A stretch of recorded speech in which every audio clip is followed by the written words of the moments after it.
প্রতিটা মণ্ডপে পর্যাপ্ত সংখ্যক আইন শৃঙ্খলা বাহিনী নিয়োগ করা হয়েছে।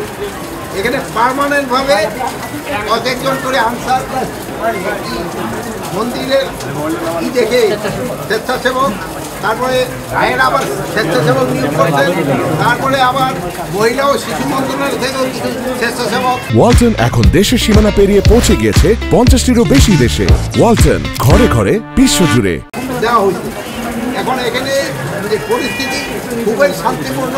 আপনি জানেন যে এটা একটা ধর্মীয় অনুষ্ঠান, এটা ধর্মীয় ভাব ভক্তিটা বজায় রাখতে হবে এবং এটা আপনারা চুপ করেন এবং কোনো ধরনের অসামাজিক কাজ যেন না হয় এগুলি দিকে খেয়াল রাখতে হবে। এটা কিন্তু একটা পবিত্রতা, পবিত্রতা সবসময় বজায় রাখতে হবে। এটা আপনি খেয়াল করবেন, এটা একটা ধর্মীয় এবং পবিত্রতা দুটোটার দিকে রাখতে হবে, খেয়াল রাখতে হবে।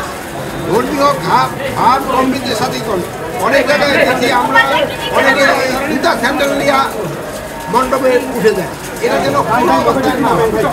এটা আমাদের আছে এই জিনিসটা দিকে আমরা খেয়াল রাখতে হবে, ঠিক আছে?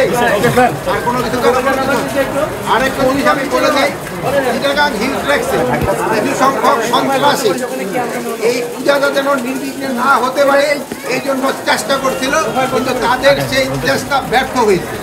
এবং আমাদের কিছু নেইবারিং কান্ট্রিও এই পূজাটা যেন ভালোভাবে না হয় এই জন্য বহু চেষ্টা করতে, কিন্তু এটা করতে পারে নাই। তাই আমাদের ভাইদের সবার সাহায্য এবং সহযোগিতায় এটা তারা করতে পারে এবং এই চিটাগাং হিল ট্র্যাক্সও এই সবার যে সহযোগিতায় এটা কিন্তু করতে পারে না। এই একটা রেপের ঘটনাকে কি করে জন সিংকে অলরেডি কিন্তু অ্যারেস্ট করা হয়েছে। এটা রেপ কিনা এটা কিন্তু এখনো প্রমাণিত হয়নি, ডাক্তার রিপোর্ট কিন্তু পাওয়া যায় নাই, হয়তো আজকের ভিতরে পাওয়া যাবে।